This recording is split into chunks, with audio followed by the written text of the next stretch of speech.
The gunshot echoed across the dusty plains of Redemption Creek, Wyoming Territory, in 1875, as Darius Quinn watched the man who'd been hunting him for 3 years finally fall. This wasn't how he'd planned to start a new life with blood on his hands and a terrified woman clutching a small boy beside an overturned wagon. Her husband's body lay still in the dirt, killed by the same outlaw Darius had just shot down. Standing there in the fading light, Darius never imagined that this moment would change everything. "You saved us," the woman whispered, her voice barely audible over the prairie wind. Her face was streaked with tears and dust as she held the boy protectively against her skirts. "He killed James. He was going to kill us too." Darius holstered his revolver and approached slowly, hands visible. "Madam, I'm sorry about your husband. Name's Darius Quinn. Let me help you get somewhere safe before nightfall." The woman nodded weakly. "Dahlia Hayes," she managed, her gaze falling to the small boy clinging to her. "This is Samuel. We were heading to Redemption Creek to start over." Her voice broke on the last words. As Darius helped gather their scattered belongings and right the wagon, he noticed the boy watching him with solemn eyes. No more than 4 years old, with sandy hair and a serious expression that seemed too old for his small face. The child hadn't spoken a word since the shooting. "Redemption Creek's about 5 miles east," Darius said, securing the wagon wheel back in place. "I've got a small ranch just outside of town. You can stay there tonight until we figure something out." Dahlia hesitated, clutching Samuel's hand tighter. "I understand your caution, madam," Darius added, "but these plains aren't safe after dark, especially for a woman and child alone." The setting sun cast long shadows across the prairie as they traveled the remaining distance to Darius's modest ranch. The main house was simple but sturdy, a 2-room cabin with a stone fireplace and small porch. A weathered barn stood nearby, housing his 2 horses and supplies. As he helped Dahlia and Samuel inside, Darius reflected on how quiet his life had been these past months. After years of drifting, he'd finally saved enough from his work as a ranch hand to buy this small piece of land. He'd been alone, and he'd preferred it that way. Now, in the space of a single afternoon, his solitary existence was shattered. While Dahlia put Samuel to bed in the small back room, Darius built a fire and prepared a simple meal. When she returned to the main room, her eyes were red but dry. "He's finally asleep," she said, sinking into a chair. "He hasn't said a word since." She didn't finish the sentence. Darius passed her a tin plate of beans and dried beef. "Children understand more than we think. Give him time." "James wasn't his father," Dahlia said suddenly, staring into the fire. "Samuel's my sister's boy. She died of fever 2 years ago. Her husband ran off long before that." "James and I took Samuel in." Darius nodded, understanding filling the silence between them. "We were heading to Redemption Creek because James had family there," she continued. "Now I don't know what I'll do. I have no money, no family." "You'll stay here until you're back on your feet," Darius said, surprised at his own words. "I've got the space and I could use some help around the place." Dahlia looked up, her eyes searching his face for any hint of deception. Finding none, she nodded slowly. "Thank you, Mr. Quinn." "Darius," he corrected gently. "Just Darius." The next morning, Darius rode into town to report the shooting to Sheriff Frank Miller, an old acquaintance who'd helped him purchase his land. The sheriff confirmed what Darius had suspected. The man he'd shot was Ryder Creed, a notorious outlaw with a bounty on his head. "You did the town a favor, Quinn," Miller said, pushing a wanted poster across his desk. "There's a $100 reward. Take it, you earned it." Darius pocketed the money, thinking of Dahlia and Samuel. "I need to arrange a proper burial for James Hayes. His widow and her boy are staying at my place for now." The sheriff raised an eyebrow. "The widow Hayes, huh? Pretty little thing, I'd wager." "She's just lost her husband," Darius replied sharply. "She needs time to grieve and figure out what's next." "Well, you might want to prepare her," Miller said, leaning forward. "Folks in town are already talking about the shooting. News travels fast and you know how people are." Darius did know. In small western towns like Redemption Creek, gossip was as common as dust. When he returned to the ranch, he found Dahlia hanging laundry while Samuel sat nearby, silently watching a family of rabbits at the edge of the property. For a moment, the scene seemed so peaceful, so normal, that Darius felt an unexpected tug in his chest. "The sheriff's arranging for James to be buried properly in town," he told her, dismounting from his horse. "The funeral can be tomorrow if that suits you." Dahlia nodded, her hands stilling on the damp shirt she was hanging. "Thank you, I have nothing to pay you back for all this." "The man I shot was wanted," Darius explained, showing her the reward money. "This is yours now, it should help you get started somewhere." She looked at the money but made no move to take it. "Why are you doing this?" Darius wasn't entirely sure himself. Perhaps it was because he knew what it was like to be alone in the world, to have no one to turn to. Or maybe he simply couldn't turn away from the sorrow in her eyes. "Let's just say I understand what it's like to need a helping hand," he replied. "I've been on my own since I was 14. Learned the hard way that sometimes pride isn't worth going hungry."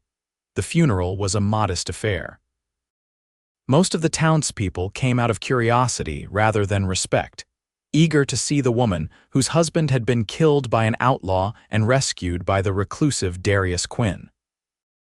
Dahlia stood straight-backed and dignified, holding Samuel's hand as the local preacher spoke words over James's simple pine coffin. Afterward, as they were leaving the cemetery, Dahlia overheard two women whispering. "That's not even her real son," one said in a hushed tone that carried too far. "The boy's from her sister. No decent woman would parade around with a man who isn't her husband, especially with another man's child in tow." Dahlia's cheeks flushed, but she kept walking, her grip tightening on Samuel's small hand. Darius, walking beside them, heard every word.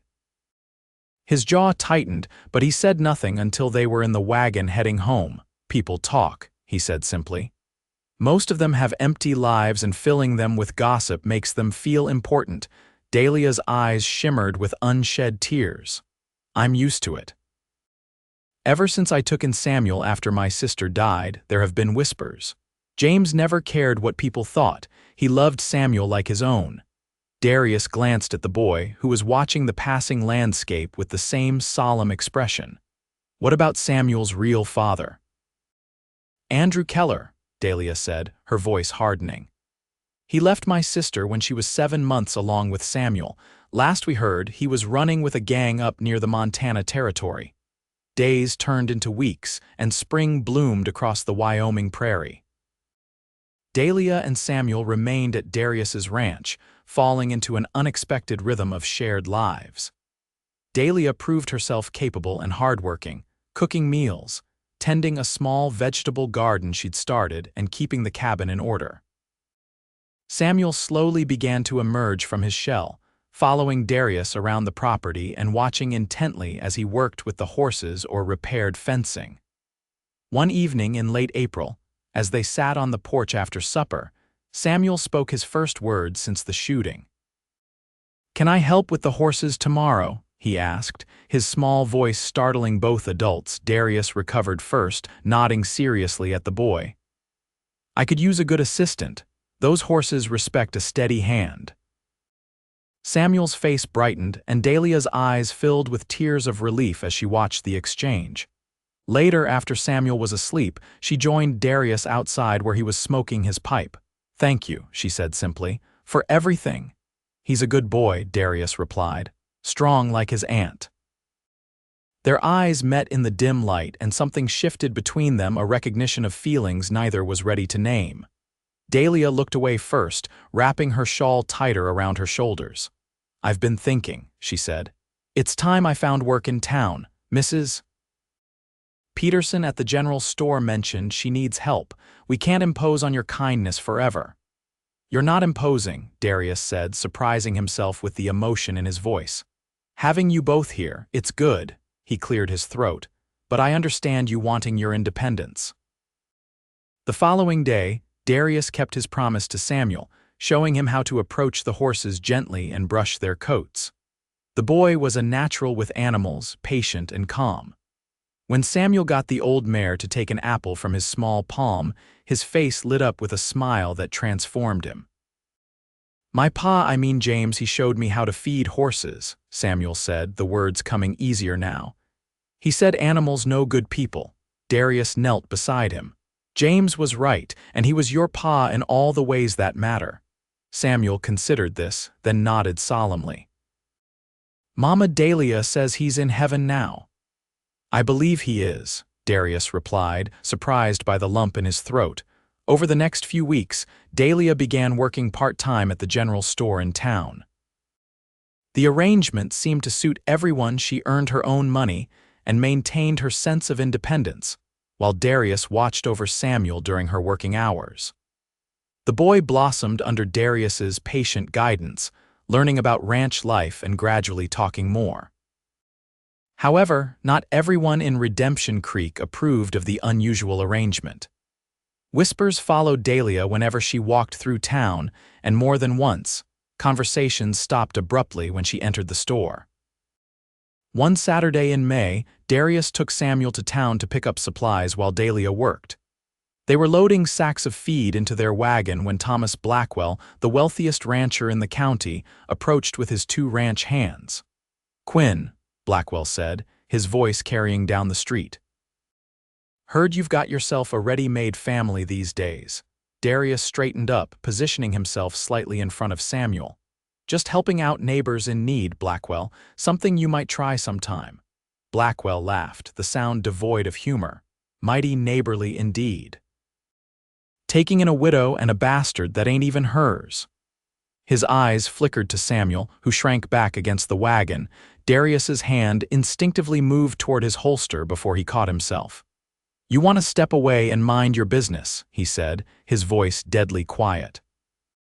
"The boy needs to learn what he is," Blackwell continued, seemingly oblivious to the danger in Darius's stance. "No use pretending he's anything but another man's leavings." In one swift motion, Darius grabbed Blackwell by his expensive coat lapels and slammed him against the side of the wagon. "Family ain't about blood," he growled, face inches from the other man's. "It's about who stands by you, who loves you. Samuel's worth 10 of you, Blackwell." Blackwell's ranch hands moved forward, but Sheriff Miller's voice cut through the tension. "That's enough," he called, striding toward them. "Break it up before I lock the lot of you up." Darius released Blackwell, who straightened his coat with a sneer. "You've made yourself an enemy today, Quinn," he muttered before stalking away, his men following. The sheriff shook his head.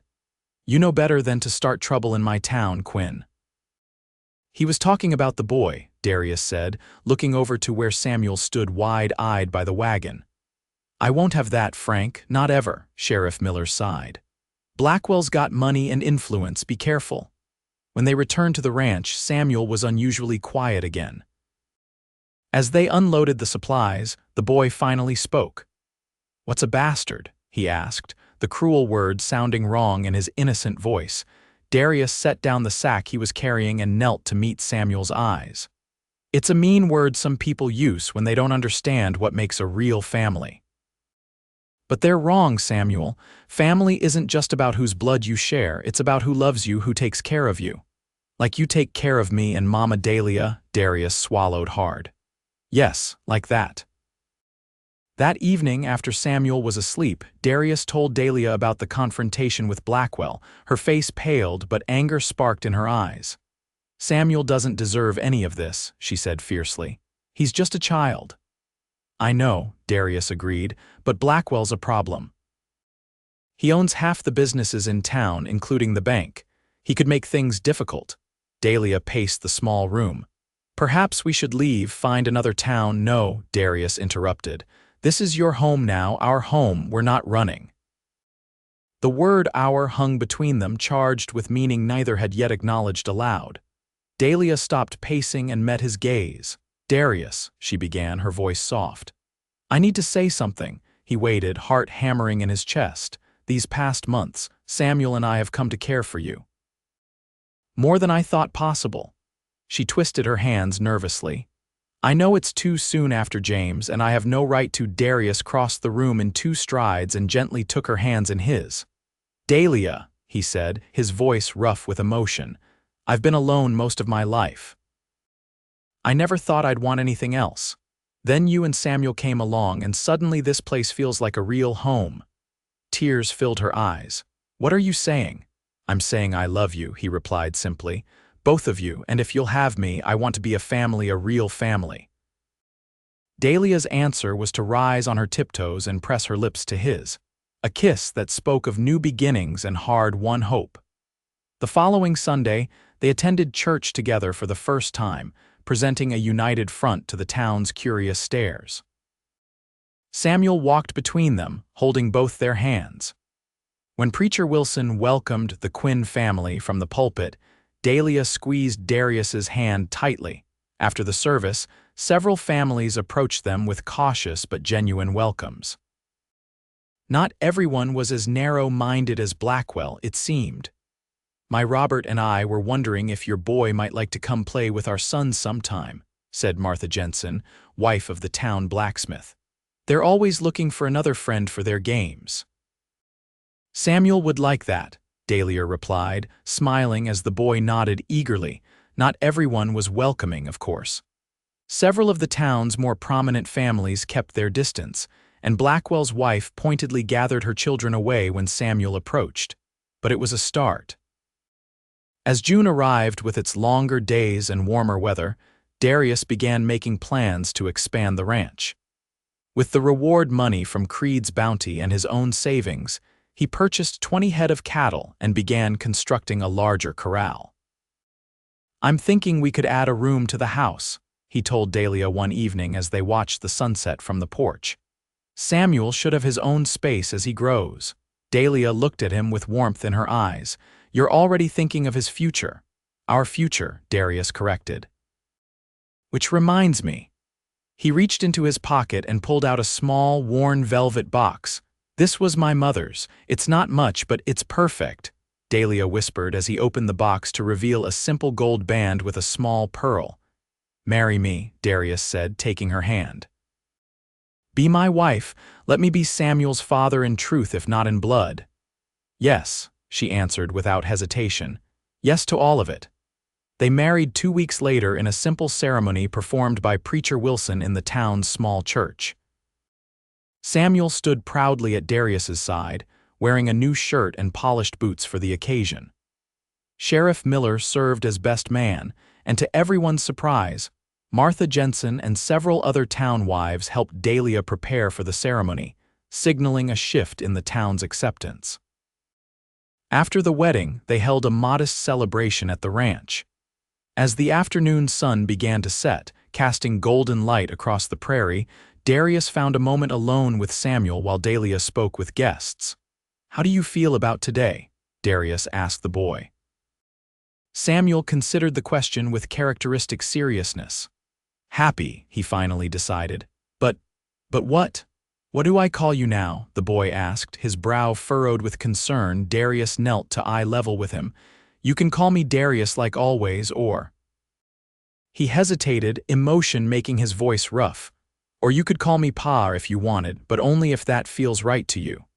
Samuel thought about this, then nodded decisively. I think I'd like to call you Pa. He paused, then added, I still remember James, though. Of course you do, Darius assured him. And you always should. A boy can have more than one Pa in his heart. As they rejoined the party, Darius noticed Thomas Blackwell watching from the road, mounted on his expensive stallion. Their eyes met across the distance, and Darius instinctively placed a hand on Samuel's shoulder. After a long moment, Blackwell turned his horse and rode away without incident. Summer passed in a haze of hard work and quiet happiness. Darius and Samuel spent long days tending to the growing herd of cattle, while Dahlia continued her work at the store and maintained their flourishing home. The cabin expansion was completed by August, giving Samuel his own small bedroom and adding a proper kitchen for Dahlia. In town, attitudes continued to evolve. While some still whispered behind their hands when Dahlia passed, many had come to respect the small family's dignity and work ethic. Samuel began attending the town school in September, making friends with the Jensen boys and several other children whose parents had decided that kindness mattered more than old prejudices. Not everyone changed their minds, however. Blackwell remained a looming threat, though he kept his distance after the confrontation in town. His influence was felt in subtler ways when Darius approached the bank for a small loan to purchase more cattle. He was denied without explanation. When he tried to sell some of his stock to the local butcher, he discovered the man had been pressured to buy exclusively from Blackwell's ranch. "He's trying to squeeze us out," Darius told Dahlia one night after Samuel was asleep. "It won't work, but he'll make things difficult." Dahlia set down her mending. "Perhaps I should speak to him, woman to man, explain our situation." "No," Darius said firmly. "Blackwell isn't the type to listen to reason, especially from a woman. He's made this personal, I'll handle it." But before he could decide how to address the situation with Blackwell, a new complication arose. Sheriff Miller rode out to their ranch one October morning with troubling news. "Got a telegram from the sheriff up in Helena," Miller said, accepting the coffee Dahlia offered. "Andrew Keller's been released from territorial prison, served 3 years for armed robbery." Dahlia's face went pale. "Samuel's father?" Miller nodded grimly. The Helena sheriff mentioned Keller was asking questions about his son and a woman named Dahlia Hayes. "Seems he's heard rumors about a boy matching Samuel's description living in these parts." Darius's hand clenched around his coffee cup.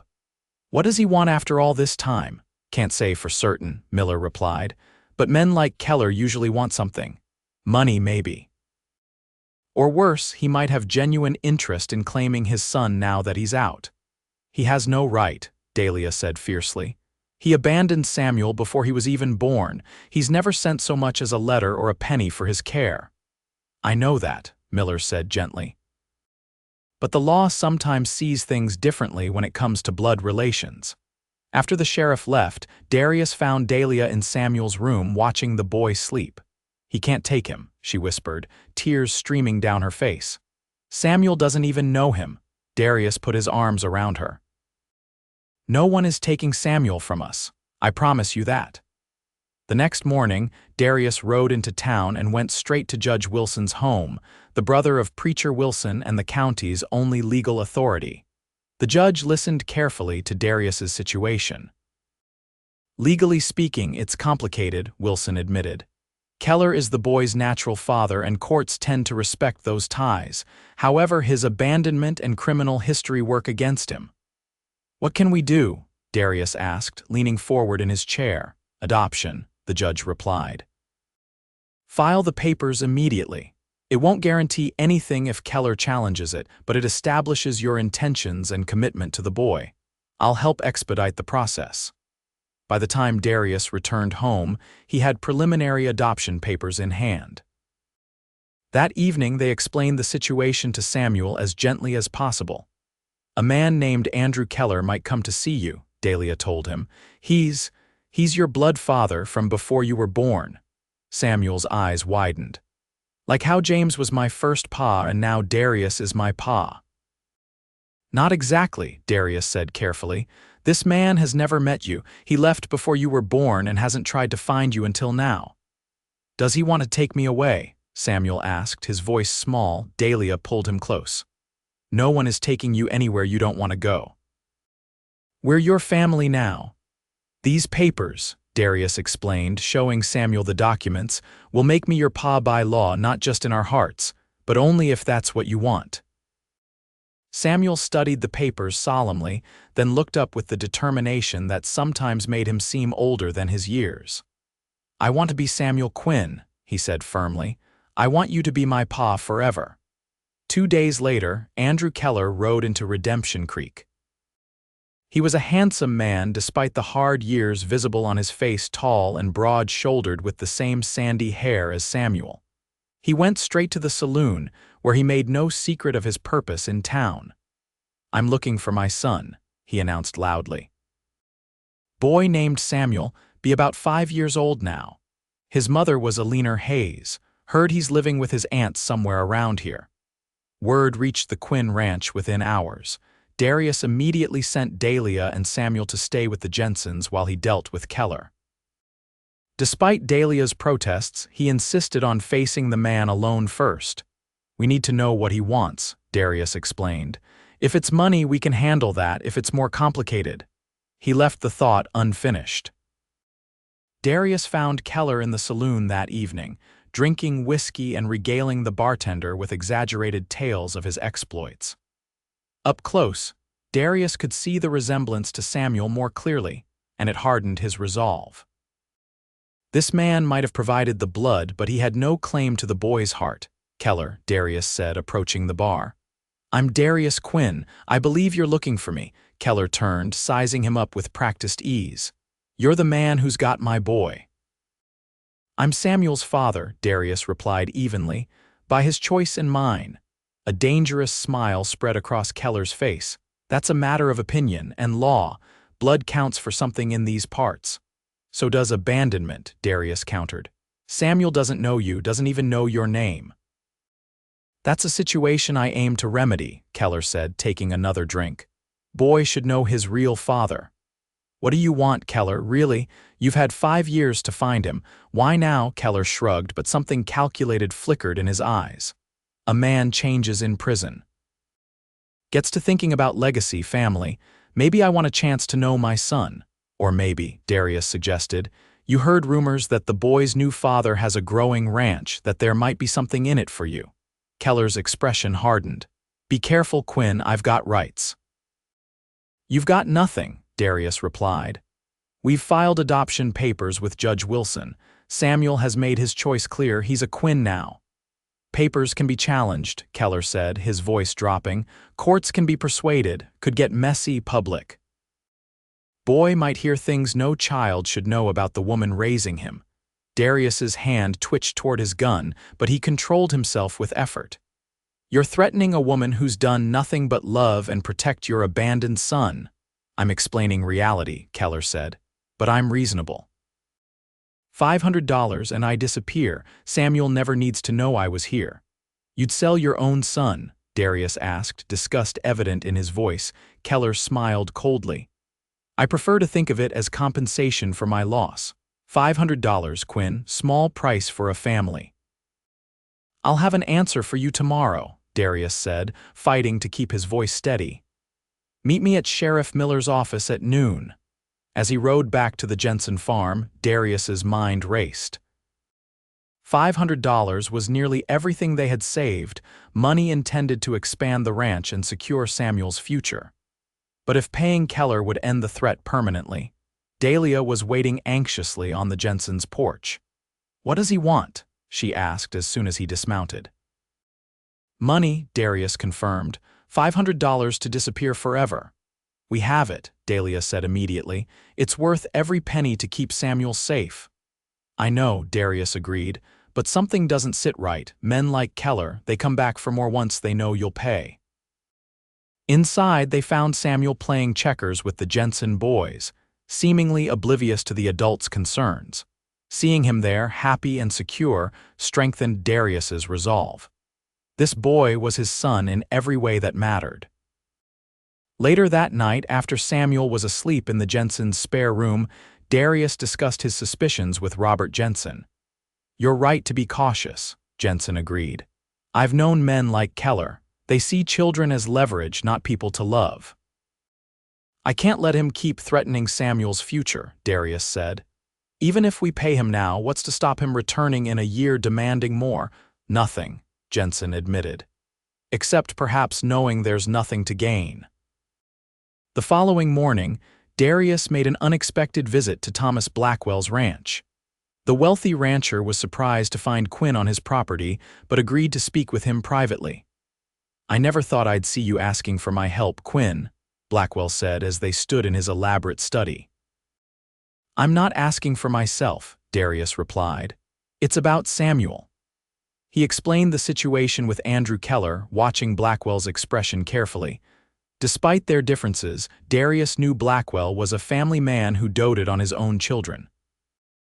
The boy's been through enough, Darius concluded. He deserves stability, a chance to grow up without fear.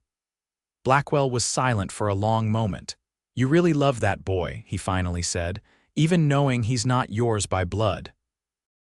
Family ain't about blood, Darius repeated the words he'd said months ago. It's about who you choose to stand by, who you protect. Something shifted in Blackwell's expression, not quite softening, but a new respect appearing in his eyes. What exactly are you proposing, Quinn? I need witnesses to Keller's character and intentions, Darius explained. People with influence who can make it clear to him that Redemption Creek protects its own. And you think I qualify? Blackwell asked, raising an eyebrow. I think you're the most powerful man in the county, Darius said plainly. And I think that despite our differences, you understand what it means to fight for family. At noon, Andrew Keller arrived at the sheriff's office to find not just Darius waiting, but Sheriff Miller, Judge Wilson, Thomas Blackwell, and Robert Jensen. The sight of these prominent citizens clearly unsettled him. What's this? He demanded. I said this was between you and me, Quinn. No, Darius replied calmly. This is about Samuel, and Samuel is part of this community now. Judge Wilson stepped forward. Mr. Keller, I've received disturbing reports about your character and intentions regarding the boy. Sheriff Miller has telegrams from 3 different territories detailing your criminal activities.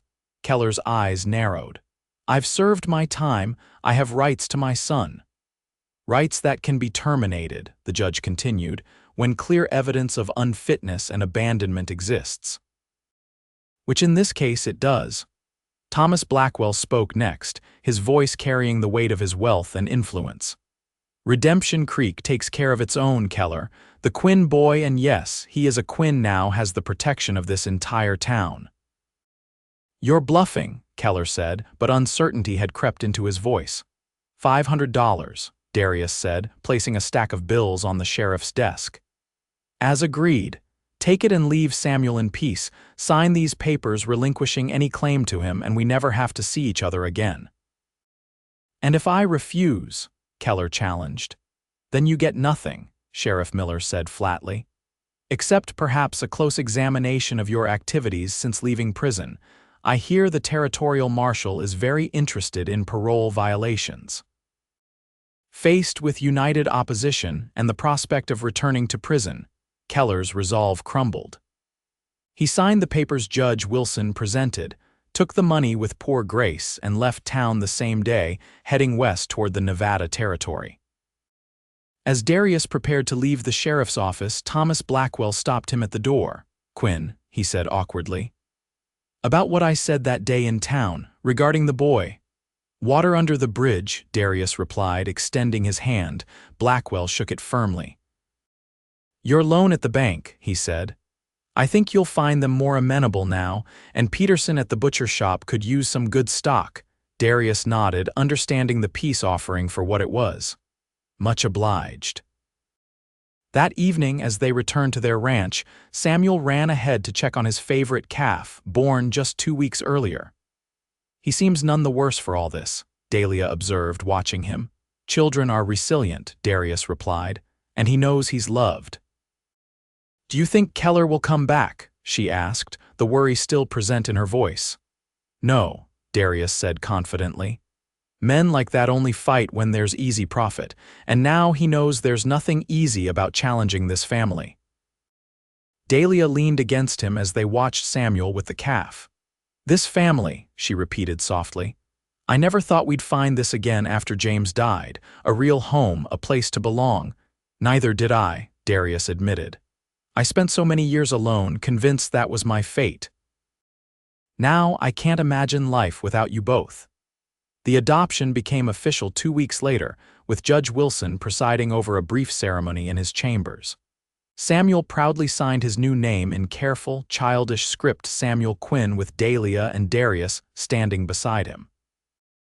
The judge presented Samuel with a certificate declaring his legal status as their son.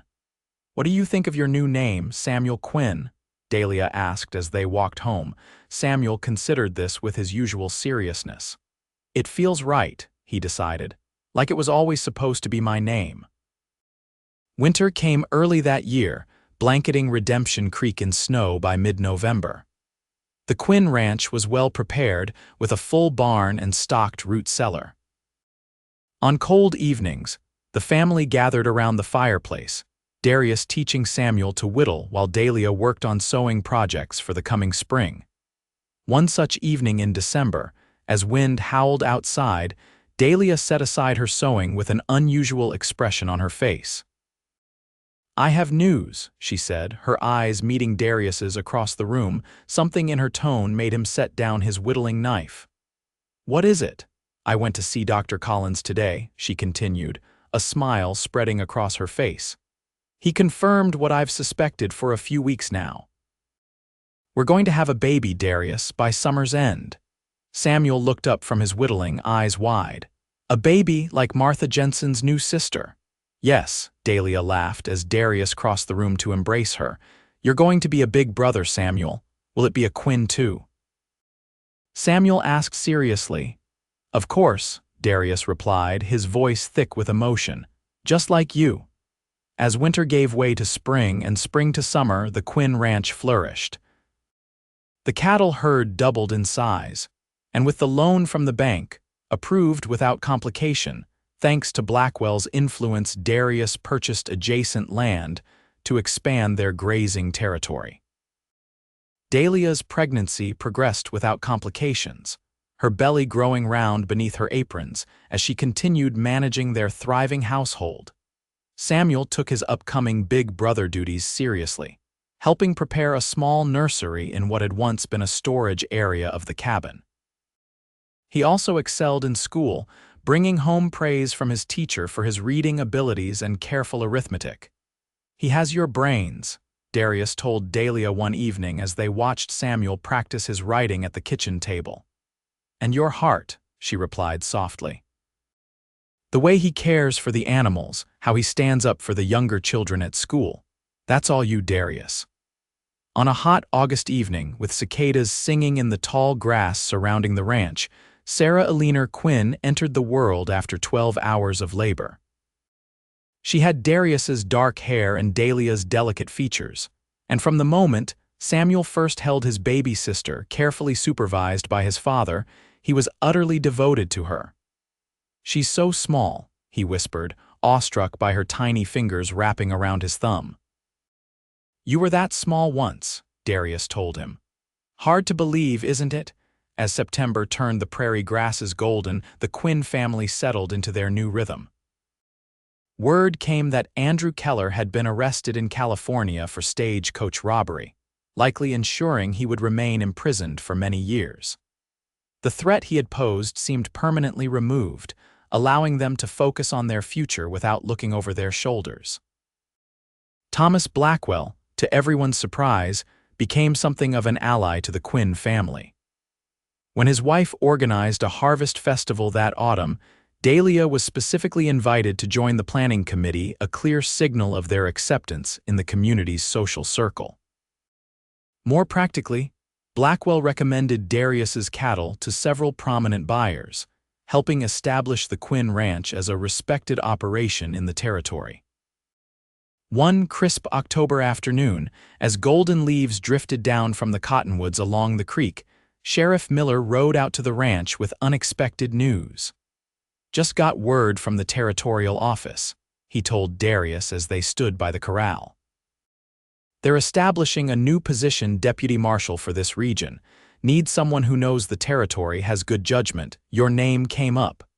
Darius raised his eyebrows in surprise. "A marshal? I'm a rancher, Frank." "You're more than that," Miller replied. "People respect you, Darius. What you did with Blackwell, bringing the town together to protect Samuel, that showed leadership. The territory needs men like you, especially with settlements expanding west." "I have responsibilities here," Darius said, glancing toward the house where Dahlia was hanging laundry with baby Sarah sleeping in a basket nearby. Samuel was carefully stacking firewood, his small face serious with concentration. "Think about it," Miller urged. The position comes with good pay and you'd still be based here most of the time. Talk it over with Dahlia. That evening, after the children were asleep, Darius told Dahlia about the marshal's position. "What do you think?" he asked, watching her face carefully in the firelight. Dahlia was quiet for a moment, considering. "I think you'd be good at it," she finally said. "You have a strong sense of justice, Darius. People trust you." "It would mean being away sometimes," he pointed out. "Traveling the territory when needed." "We would manage," she replied confidently. "The ranch is doing well and Samuel's old enough to help more. If it's something you want to do, you should accept." Darius took her hands in his.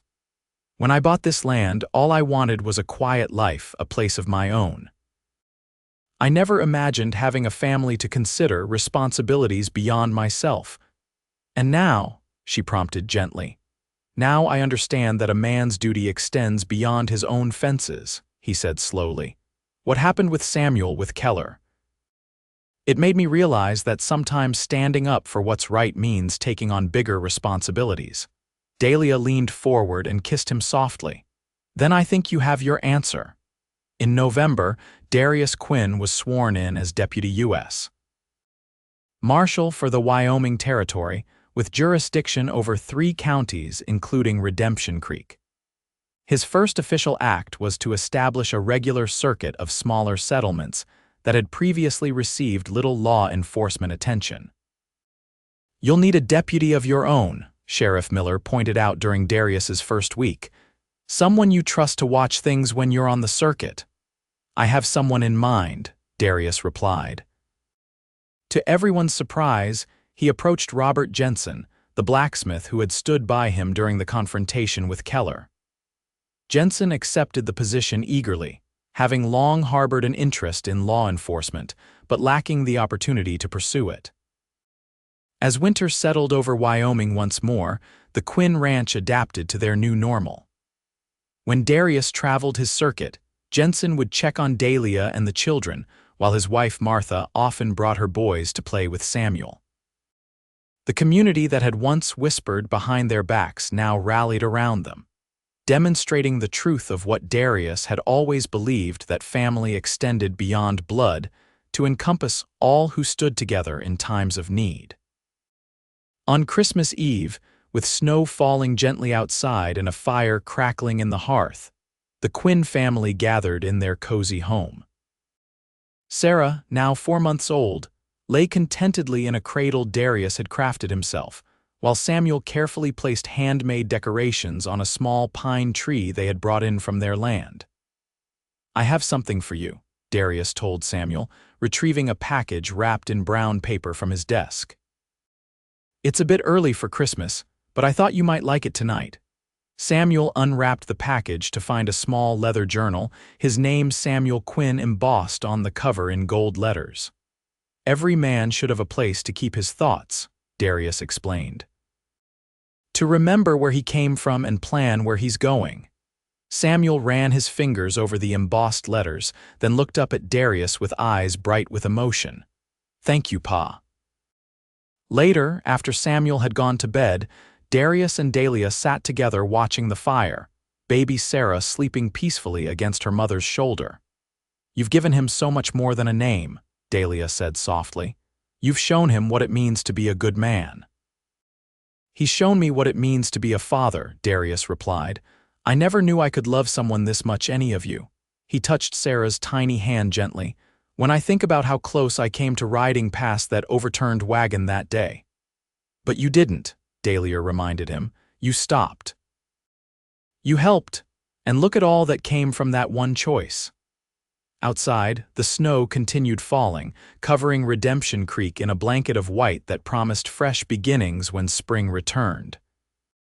Inside the Quinn home, the fire cast warm light over the family that had been forged not by blood, but by choice, by love that had proven stronger than convention, stronger than prejudice, stronger even than the law.